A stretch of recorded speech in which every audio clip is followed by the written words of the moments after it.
السلام علیکم بچه کاکا، خوب هستی؟ صحت خوب است؟ بخیر هستی؟ انشاءالله احوالت بخیر. بیا داخل بیا داخل بیا. سری پای شدی بچه کاکا، بیا بیش یک شای بخور. نه تشکر بچه کاکا، همینجا آمدم یک کمی برید کار داشتم. خیریت خواست چی مشکل است؟ والا من تنخواه یک ماه میگرفته بودم، ما گفتم همین پیشم خرج نشود. همین را آوردم بری شما یک 3 روز پیشتون امانت باشه.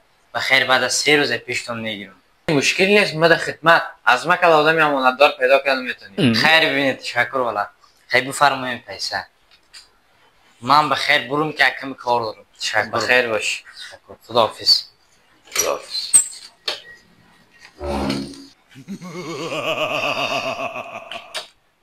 دی تو وقتی کم خرچی بریم پیسه رسید امانتی چی؟ باید برو پیسه دارشون پیسه میتون. پیسه زیاده چی کنم من؟ اوه باز از طرف افغانستان زنگ آمده. خدا خیره پیش کنه. الو سلام علیکم لالا جان، خوب هستی؟ جان جور است؟ بخیر هستی؟ اعضای فامیل کلی خوب است؟ طرف افغانستان خیریتی است؟ شکر الحمدلله لالا جان. شکر میگذره لالا جان. چی؟ پیسه ضرورت داری؟ لالا جان به خدا 3 ماه شده که رنگ پیسه رو ندیدم. والا 3 ماه شده. بسیار ببخشید. خداحافظ بخیر باش لالا جان. هر دفعه زنگ میزنم پیسه در کجاست؟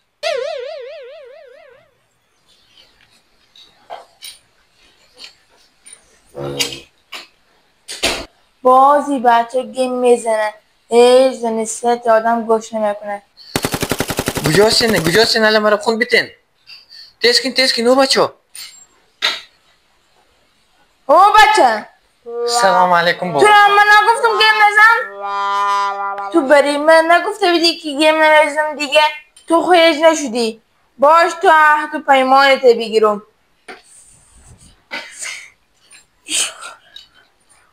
تو خب برای من گفته بودی دیگه گیم نمیزنم. این بار که تیم عهد و پیمان کو که دیگه گیم نمیزنی. بیخی سایست بابا جان. بعد از این من دیگه گیم نمیزنم. من سری عهد و پیمان مثال است. آفرین میشیم.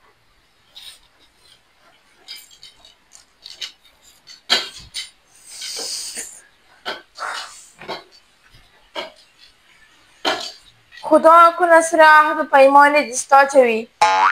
عهد و پیمانی چی؟ بیام بانک گیم بزنم. به خیالیم بابا جان هم میده قیمتچید میایه. اونجا نماز اوار کرده بانم نره نماز خوندن و ببینه خوش شود.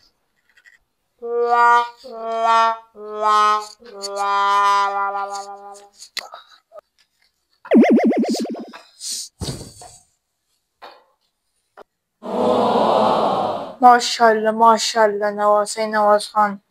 آفرین.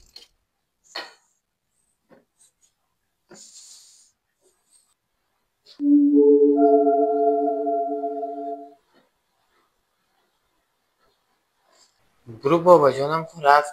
مقصد فهمیده باشه که من نماز خوندم.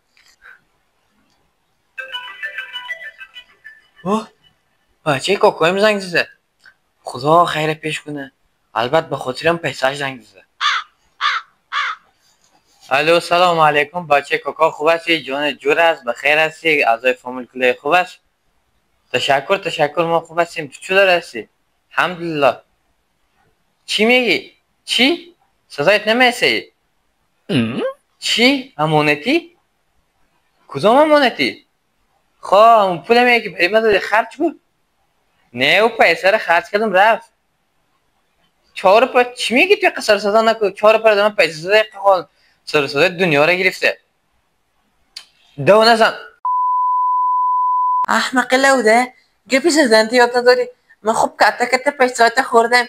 4 پا تو خوب پولی نسواری من نمیشه. گپی زدن یاد نداری دیگه دم زنگ نزن. امانت چی؟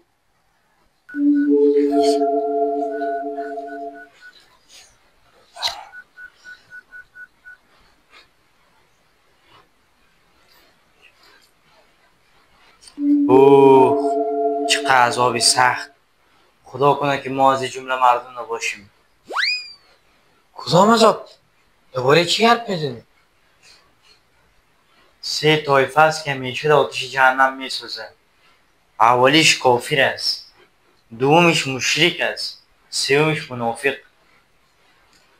این کافر و مشرکش که معلوم داره است. این منافقش کدام طایفه است؟ کدام نشانه داره؟ انسان منافق 5 علامه داره. اولین علامش دروغ گفتن است. وقتی که سخن میگه همیشه دروغ میگه. سه ماسته که رنگ پسر نکنم. دومین علامش خیانتکار است. وقتی یک امانت برش میسپاری به او امانت خیانت میکنه. خواه 3 روز پیشتون امانت باشه و خیر بعد از 3 روز پیشتون نمیده. چی؟ امانتی؟